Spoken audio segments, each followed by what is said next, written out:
All right, everybody. We're starting at 1 Kings 14 right now. All right, so verse 1, 1 Kings 14, Ahijah's prophecy against Jeroboam. At that time, Abijah, I guess we got Ahijah and Abijah. At that time, Abijah, son of Jeroboam, became ill, and Jeroboam said to his wife, "Go disguise yourself so you won't be recognized as the wife of Jeroboam. Then go to Shiloh. Ahijah the prophet is there."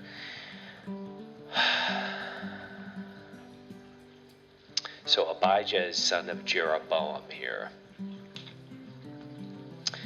And Jeroboam says to his wife, "Go disguise yourself." And I guess he wants to try to trick the prophet here. Ahijah the prophet is there, the one who told me I would be king over these people. Take 10 loaves of bread with you, some cakes, and a jar of honey, and go to him. He will tell you what will happen to the boy. So Jeroboam's wife did what he said and went to Ahijah's house in Shiloh. Now Ahijah could not see, his sight was gone because of his age, but the Lord had told Ahijah, "Jeroboam's wife is coming to ask you about her son, for he is ill, and you are to give her such and such an answer. When she arrives, she will pretend to be someone else." So when Ahijah heard the sound of her footsteps at the door, he said, "Come in, wife of Jeroboam. Why this pretense? I have been sent to you with bad news. Go tell Jeroboam that this is what the Lord, the God of Israel, says. I raised you up from among the people and appointed you ruler over the people of Israel. I tore the kingdom away from the house of David and gave it to you, but you have not been like my servant David, who kept my commands and followed me with all his heart." And that is just repeatedly noted about David. I wonder how many times David is noted as a man after God's own heart. I think in other readings, or maybe in the past, as I've read the Bible, I thought that maybe it was only said once, but it clearly, probably the most notable time is when Saul is being stripped of his kingdom, and God says that I'm going to replace you with a man after my own heart.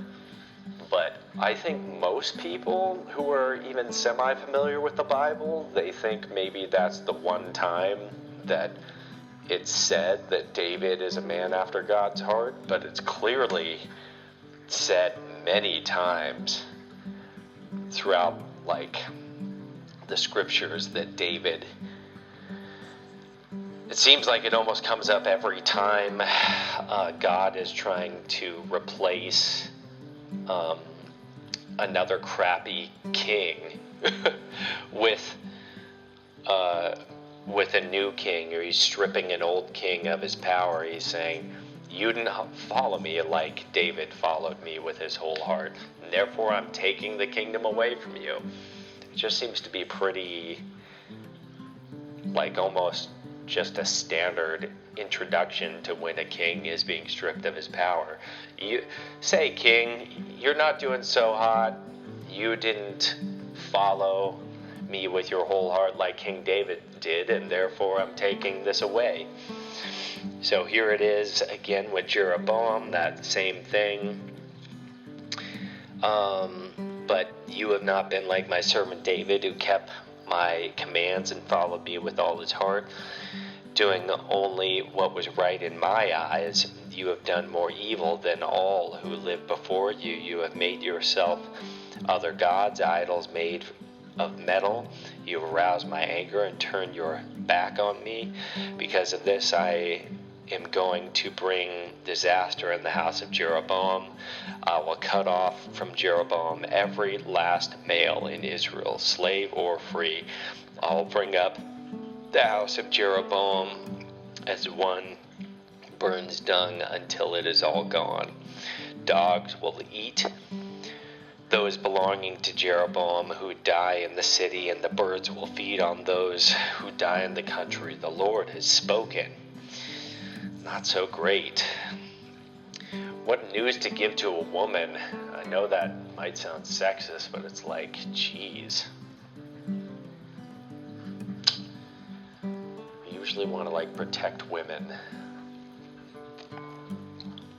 But here's this prophet just giving the unvarnished truth.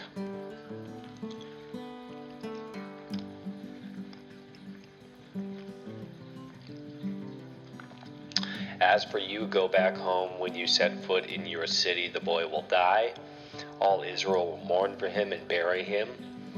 He is the only one belonging to Jeroboam who will be buried, because he is the only one in the house of Jeroboam in whom the Lord, the God of Israel, has found anything good. Wow.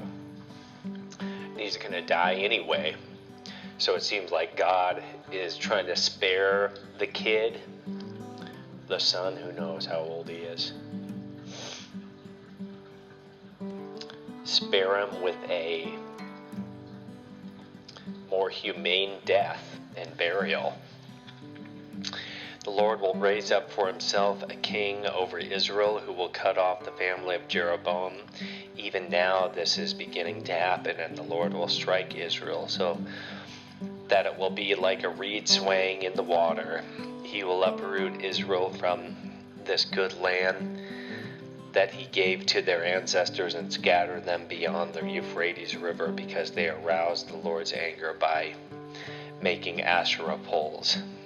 And he will give Israel up because of the sins of Jeroboam has committed and has caused Israel to commit. Then Jeroboam's wife got up and left and went to Tirzah. As soon as she stepped over the threshold of the house, the boy died. Jeez. They buried him, and all Israel mourned for him, as the Lord had said through his servant the prophet Ahijah. The other events of Jeroboam's reign, his wars, and how he ruled are written in the book of the annals of the kings of Israel. He reigned for 22 years and then rested with his ancestors, and Nadab his son succeeded him as king. And Rehoboam son of Solomon was king in Judah. He was 41 years old when he became king, and he reigned 17 years in Jerusalem, the city the Lord had chosen over all the tribes of Israel, in which to put his name. His mother's name was Naamah. She was an Ammonite. Judah did evil in the eyes of the Lord by the sins they committed. They stirred his jealous anger more than those who were before them had done. They also set up for themselves high places, sacred stones, and Asherah poles on every high hill and under every spreading tree. There were even male shrine prostitutes in the land. Really? Am I reading that right? There's male prostitutes. The people engaged in all sorts of detestable practices of the nations that the Lord had driven out before the Israelites. In the 5th year of King Rehoboam, Shishak, the king of Egypt, attacked Jerusalem. He carried off the treasures of the temple. So the king of Egypt is breaking into the temple and carrying off things. Talk about a reversal of roles, where back in the day Israel plundered Egypt as they left, and now Egypt is coming back to Israel and plundering the temple. He also plundered the royal palace. He took everything, including all the gold shields Solomon had made. So King Rehoboam made bronze shields to replace them. and assigned them to the commanders of the guard on duty in the entrance to the royal palace. Whenever the king went to the Lord's temple, the guards bore the shields, and afterward they returned them to the guard room.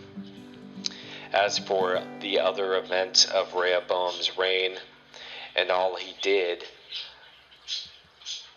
are they not written in the book of the annals of the kings of Judah? There is continual warfare between Rehoboam and Jeroboam, and Rehoboam rested with his ancestors and was buried with them in the city of David. His mother's name was Naamah. She was an Ammonite, and Abijah, his son, succeeded him as king. There we go, ladies and gentlemen. And I'm pretty low energies these days. I'm still, the past couple nights, I'm still kind of recovering from going without sleep. So, that's going to be it for now. Jeroboam